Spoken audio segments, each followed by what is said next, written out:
What does it take to launch a rocket? Everyone! It takes the entire 45th Space Wing. Chief Neary and I are so proud to lead this wing. And we want to share with you today our upgraded, new and improved priorities and commitments. What we got to start with, though, is vision and mission. And let me back up even further. About every year, it's smart for a team to look at what we're focused on doing. Look at where we've been, how far we've come, what we're good at, what we still have yet to work on. And that's what we did at a recent offsite with all the chiefs, all the group commanders, chief of safety, basically wing leadership led by XP. So our priorities and commitments are rooted. Wow, that was good. Innovation. Rooted in our vision and our mission, which we didn't change.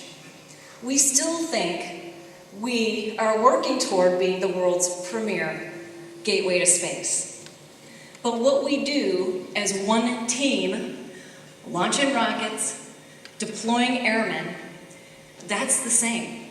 And so we didn't change our vision, our mission.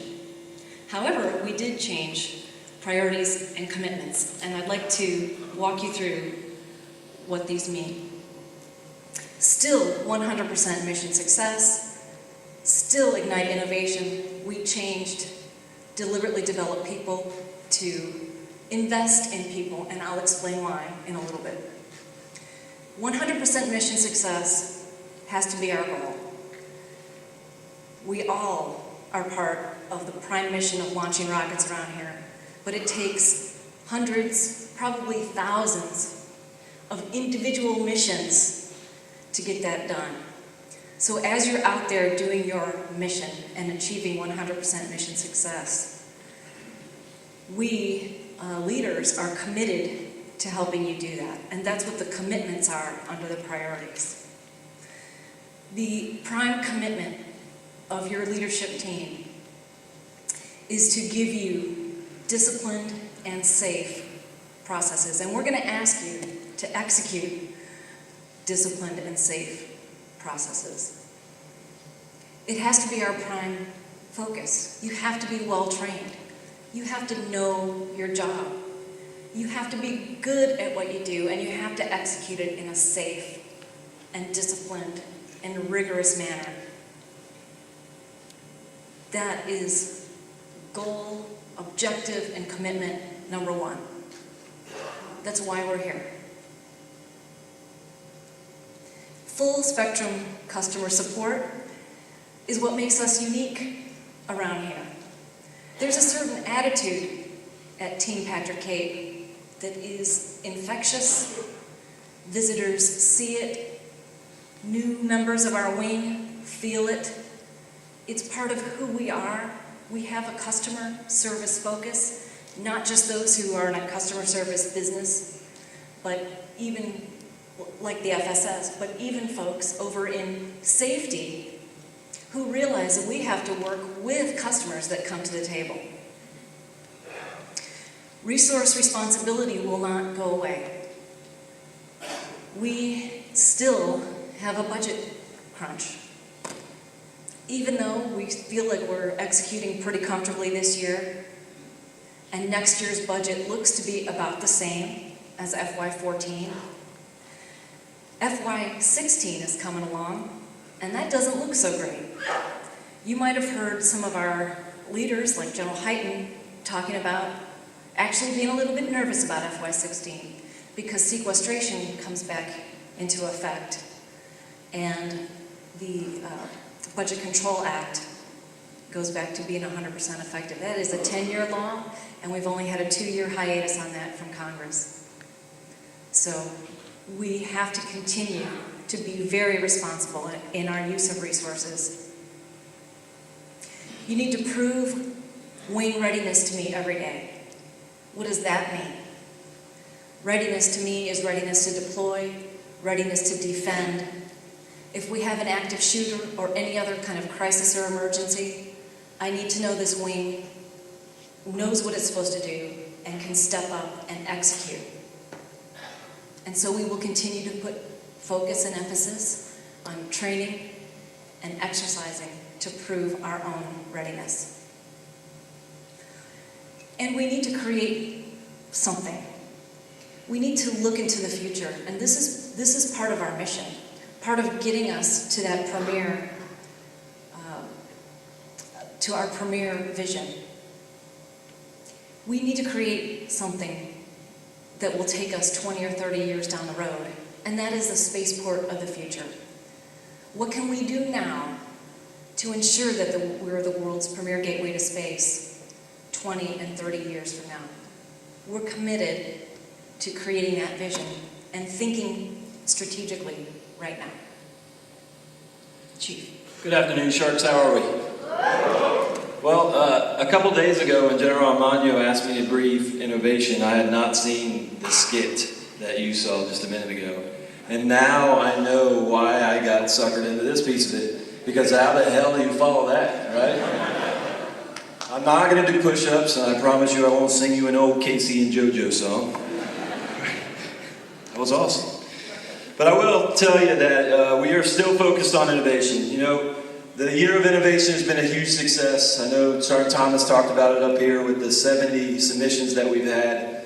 What he didn't say is 38 of those have been completed and implemented, and we've saved almost $100,000 a year and over 320 man-hours by your submissions through the innovation program, which is a huge success for us.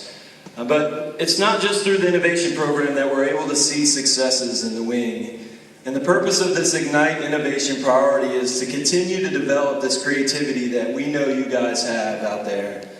Some examples of some of the things that weren't brought up through the Innovate Now program. You saw our Professional Development Center team up here twice when General Armagno recognized them for being the best in ASPACE. They were also recognized the best in the Air Force last year. And if you haven't seen the iPad initiative that they've done for Airman Leadership School, it is truly a marvel. We are the only Airman Leadership School in the entire United States Air Force that uses iPads for their curriculum. In fact, we just asked Sergeant Byerly to go up to the Enlisted Force Development Panel and brief the Chief Master Sergeant of the Air Force and all of his compadres on this initiative, and they've taken it to implement for the rest of the Air Force. So that's a huge deal. Not only is it an Air Force impact, but it reduced our ALS budget nearly 70%, while also increasing the test scores for our students about 4% over the Air Force average. Big, big win for us. That's innovation at its finest. And we know everybody out there has these types of ideas. So the commitment stayed, or the priority stayed the same, but we did change the words in the commitment. We wanted this to be catchy for you, right? And so the first one says, embrace your sharpness. Now I don't know if there's real innovation here or really poor vocabulary, but either way you won't be able to forget. This is Colonel Christowiak's baby, just so you know. He's the one who brought it up. But the premise behind this was, if you didn't know, that if a shark is not moving forward, it can't breathe, based on the way that its gill structure is, right? So the whole point of this term, embrace your sharpness, is we ought to be continually looking for ways to improve and get better in your processes and programs that you manage every single day.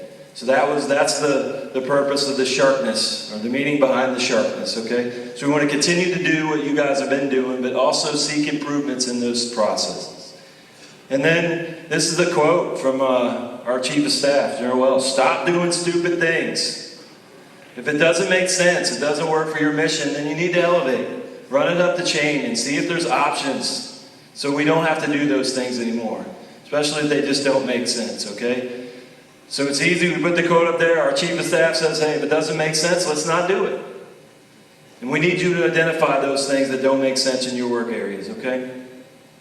Make it better. Like I said, this kind of goes along with the sharpness. We want you to improve. We don't have a choice. Just like General Armagno said, with the fiscal environment that we are in, if we're going to continue to grow and be the spaceport of the future, it means we have to be more efficient and more effective at what we do every single day. In order to do that, we have to make it better. Okay? And then last thing, this, what you saw, probably was the embodiment of creativity. That was really awesome. If we got about 25% of that kind of creativity out of each one of us, I think we'll be doing really, really good around here. And we know that you have it in you. Okay, we know it's in you. So the year of innovation was just the kickoff of this. It was really just to make sure that we establish a culture of creativity in this organization. And we're really encouraging you to understand this as your priority and commitment in your organizations and make a commitment to those. Thanks, Chief. Invest in people used to be deliberately develop people. We didn't get rid of the deliberately development part, but we wanted to change the priority a little bit and talk about investment as more than just money, but time, gifts, talent, investing in every one of us here in the 45th Space Wing. To do that, we think it needs to start with you. Invest in yourself. Meet your goals. Get into the books. Study. Get that degree. Be physically fit. Be spiritually well. Be social. If those sound familiar, those are our 4 pillars.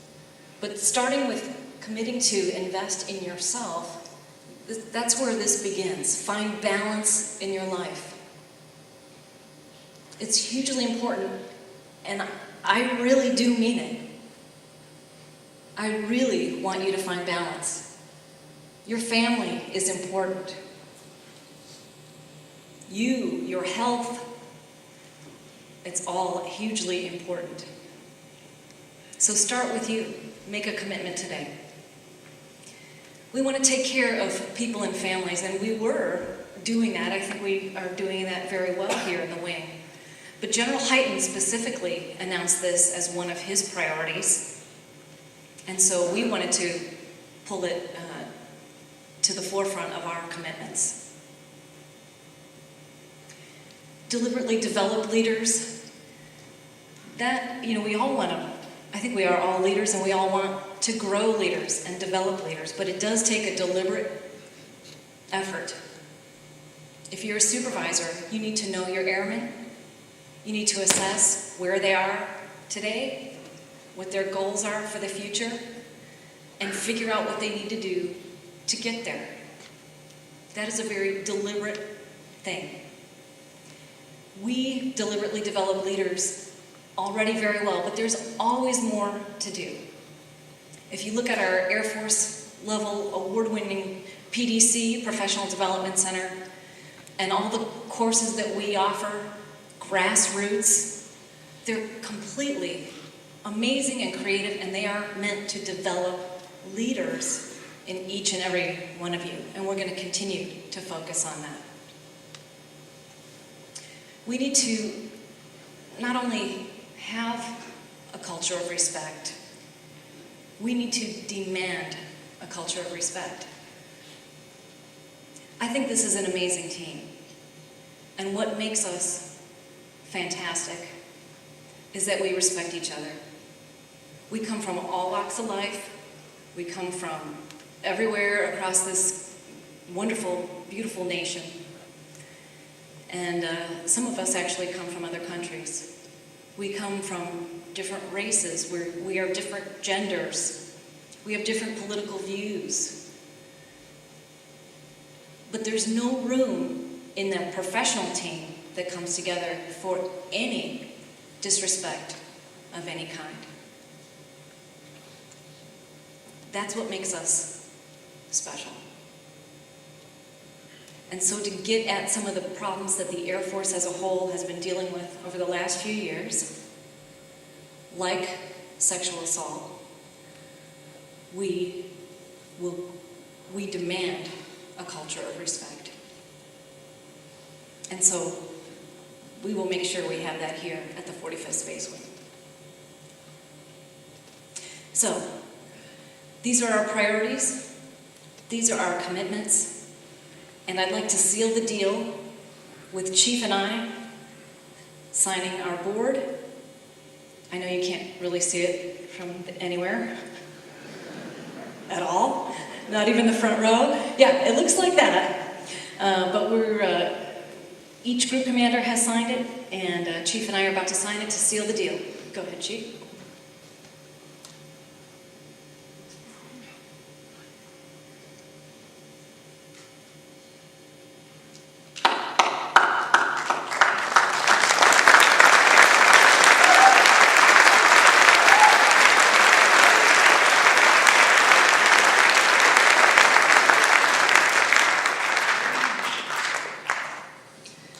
Okay, one closing thought. Chief Neary and I, last Thursday night, had the privilege to meet a Medal of Honor winner. His name is Melvin Morris. He was an Army Green Beret in Vietnam. And in September of 1969, he was in a situation where he says he would do, or he did, what any of us would do in the same situation. He was one of those, on one of those teams that they called advisors. And there were a few of them. He was crossing a rice paddy field toward a town. And the mission that they were on brought him upon this town or village. And once they approached the village, there was only one old lady out there, and she was singing. The rest of the town was eerily quiet. They kind of, hair on the back of their neck started standing up. Off in the distance, they heard gunshot, and then more. And they realized and they heard that a commander in another company had gotten critically wounded. And so Melvin Morris said, "We gotta go get him."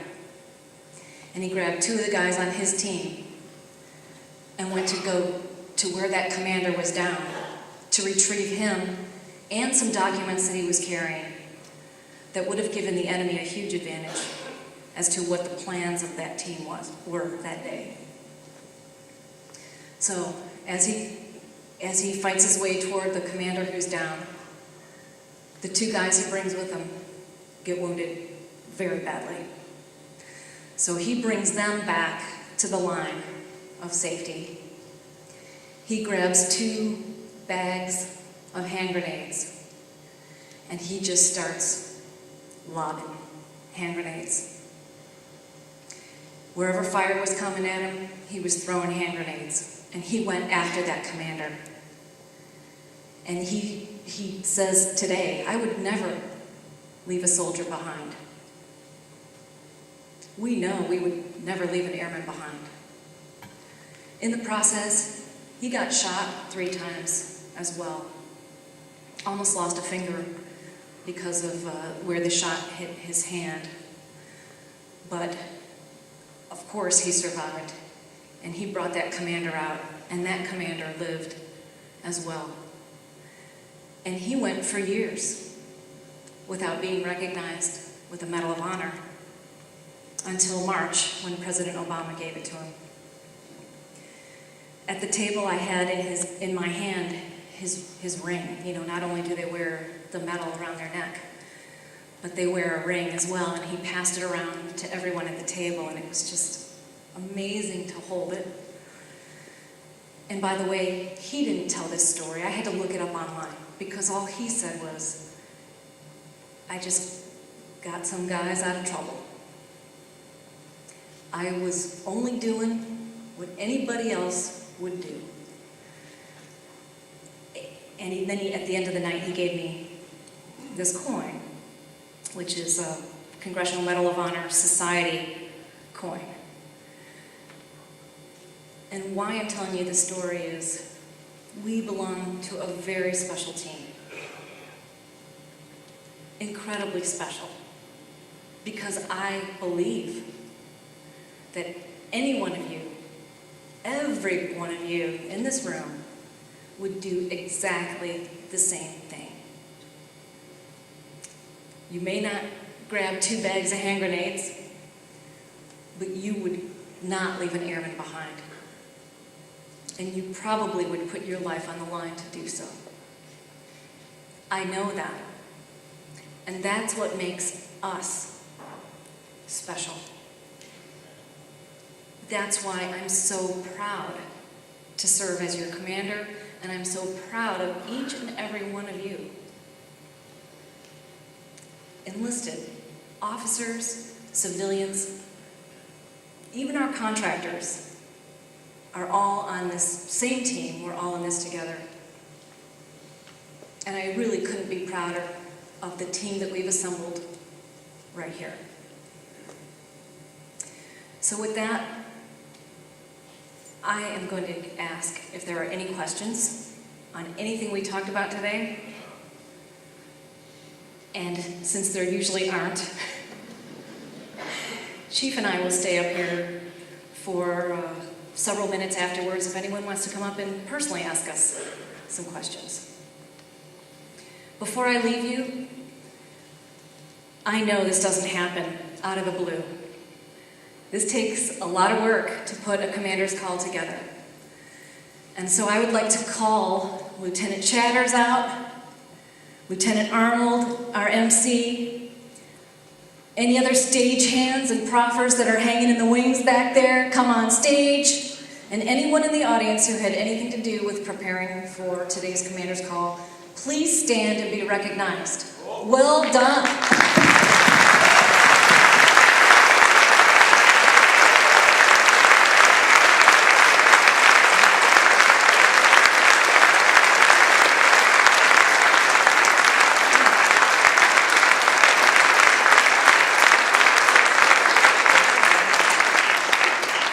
All of a sudden, they're shy. I see them back there. All right, everyone. Thank you very much for your attention this afternoon. Thank you for what you do for us each and every day. Keep charging on. I really respect each and every one of you. Have a great afternoon. Carry on, please. You're dismissed. Thank you.